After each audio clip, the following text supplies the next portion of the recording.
দুরকম ক্ষয় আমি স্পষ্ট দেখতে পাচ্ছি, মানব সভ্যতার আর আমার শরীরের। আমার ক্ষয়টা স্বাভাবিক। প্রকৃতির নিজস্ব মানচিত্রে ঘোরাফেরা করতে করতে মানুষ তো একসময় থামবেই কোনো এক সীমান্তে। কিন্তু সভ্যতার অস্থিসন্ধিতে ক্ষয়ের তো কোনো প্রশ্নই নেই।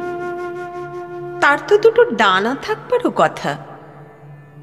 গৌতম বুদ্ধ শেষ দিনটিতে আত্মদ্বীপ নামে একটি প্রদীপের কথা বলে গিয়েছিলেন। সব মহাযুদ্ধের অন্ধকারের পরেও জ্বলজ্বল করে তার শিখা। হিমলক পান করার পরেও আস্তে আস্তে পায়চারি করছিলেন সক্রেটিস।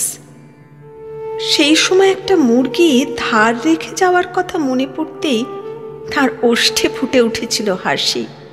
সেই হাসি তো বাতাসে ভাসিয়ে দিয়েছে মানুষের জয়যাত্রা।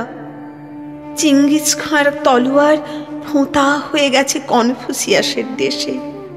হিটলারের কম্বু কণ্ঠ কুড়ে কুড়ে খেয়েছে কবরখানার ইঁদুর।